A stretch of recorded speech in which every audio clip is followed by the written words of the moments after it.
Hey team, hope you all are doing well and your training's going well for you guys. So today's topic, I wanted to go over another question that I found that athletes are asking, and that is, when should I run 20 miles before a marathon? Like I always talk about in other videos, it's very important to first build that foundational aerobic base first. You don't want to just jump into doing these long runs.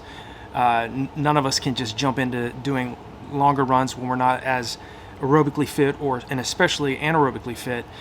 So I think first you have to focus on first building between 4 to 8 weeks of easy aerobic base mileage as you're going into a 12 to 24 week buildup for your marathon. I think, and I talk about this in other videos, it's really important to not be in a rush when it comes to preparing for the marathon distance. This isn't a 5K. If you're training to run a 5K for fun or a 10K for fun, it's totally different in terms of you don't have to run this far for those types of events. But for the marathon distance, you have to have a long-term plan. And in terms of when should you run a 20 miler before your marathon, I think that normally falls right around midway into, or just before midway into your marathon buildup. If you can get to a point where you are fit enough to do consistently 18 to 22 milers for a 4 to 6 week segment, you're going to really build an enormous amount of aerobic strength and as well as anaerobic strength if you're doing the types of long runs I teach in the running courses that I teach on RunDreamAchieve.com, as well as how I set up the training plans on the website. I always emphasize, and I've always done this is how I went from 243.36 to 219.35, is instead of running long, slow, easy, long runs every single weekend and just building endurance, start alternating. Run a faster, varied pace long run so you have a mixture of both aerobic effort as well as anaerobic effort during that long run. And you're going to have some points during these types of varied pace long runs where you might have 1 mile or a mile every fourth mile during that long run. Say it's a 20 miler, where you drop about 20 seconds to 30 seconds slower than your all-out mile. So extremely fast anaerobic efforts in the middle of these long runs. But you always alternate, and you go in the following week, you always run long, slow, and easy. So again, you're recovering from these hard anaerobic workouts you're doing. But I think in terms of when you should run a 20 miler before a marathon, if it's say a 24-week buildup, then spend about anywhere from 5 to 6 to 7 weeks doing anywhere from 16 to 20 miles in length, and do that consistently. Because again, you're building up you're building an enormous amount of endurance strength. You're building you're improving your body's ability to improve its lactate tolerance, because you're running not just slow and easy every single weekend, but you're running a mixture of easy running as well as very hard running during those faster varied pace long runs. The most optimal time to train for a marathon, again, everybody's got different viewpoints of this. I've even had a lot of comments from you all. Some athletes say, man, it took me like a year to get ready for a marathon. And I said, don't be in a rush.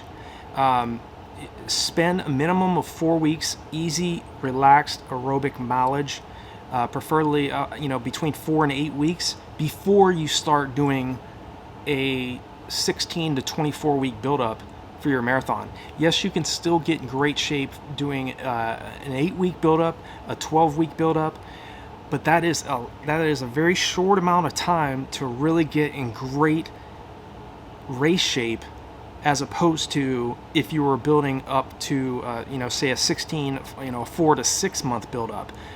I always focused on the longer the better, as long as you don't move too quickly. So a longer buildup is will make you dangerous when it comes to the marathon, because again, you've thought more thoroughly through your preparation. You haven't tried to just rush into great shape and just jump on the track and start doing mile repeats or repeat Ks on the track, repeat 1,000 meters. You've had a different approach, and you know that if you're going to run a great marathon time, you build up to the point where you do 20 milers, where you get to a point where you can consistently do anywhere from a 16 miler to a 23 mile long run and do that consistently over a, between 5 and 7 weeks during a longer buildup. Yes, you will have to start off slow. You'll start off, the paces will be slower for your long runs.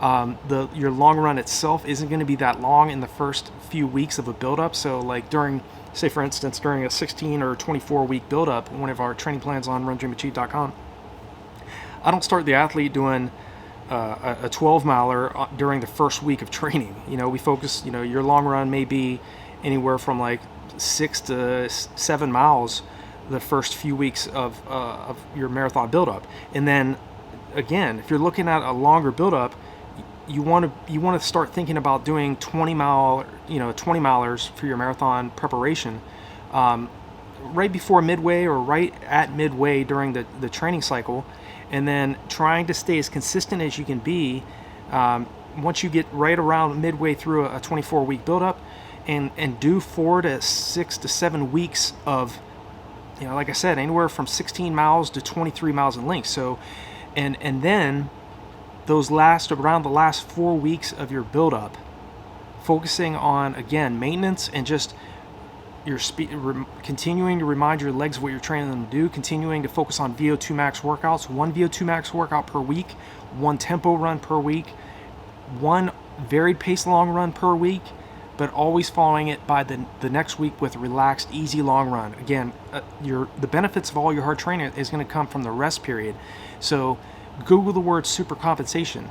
Immediately following a very hard long run, or even if you go out and you do a 20-mile long run and it's easy and relaxed, it's going to take about 2 days of recovery for most athletes. Some athletes may need even up to 3 days of running easy, relaxed aerobic mileage before they go and attack a track workout, or doing a fartlek run on the roads, or doing another tempo run on the track or on the roads as well. So if you keep these things in mind, I think you're going to be very successful in the marathon. So, but always focus on a gradual increase in your mileage. The common rule is never increase your mileage more than about 10% each week. I think that's a good overall plan in terms of, don't go from running 40 miles one week to 90 miles the next week. Far too aggressive.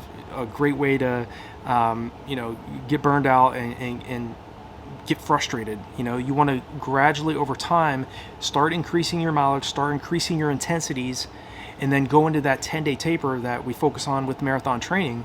Regardless if it's a 5K or the marathon, I do a 10-day rather than a 3-week training taper.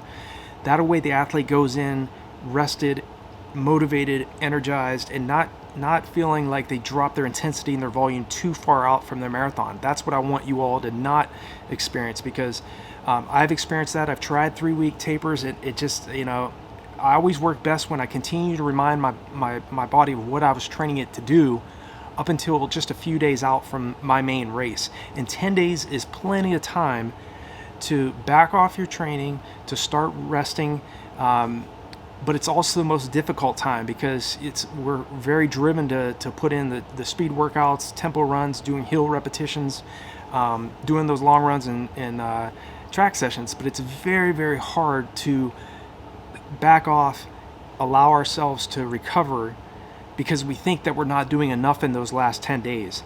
I'm telling you, if you just chill out on those last few days and just relax running, just a few minor, much shorter track sessions or road sessions will make sure that you go into that goal marathon that you're aiming for fully rested and you get a personal best. That is what we want. We want to work with leverage. We want to work smarter rather than harder. You can go and be doing 100-mile weeks consistently.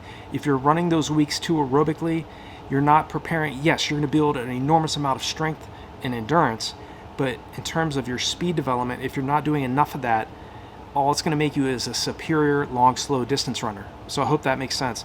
Feel free to reach out to me anytime under any of my videos. Leave me a comment. Definitely am enjoying the comments that you all are leaving me on the videos. Just hearing how you all are training and your the personal best you're running. The frustrations you're dealing with, I've dealt with it myself too. So like I said in other videos, I didn't just get to 2:19:35 for the marathon. It took me a long time, literally from 1992 to 2007 to run that time. So I understand. So if you have any other questions or concerns, feel free to leave a comment, like this video, share it with other friends, family, and your coworkers, and I will talk to you all in the next one.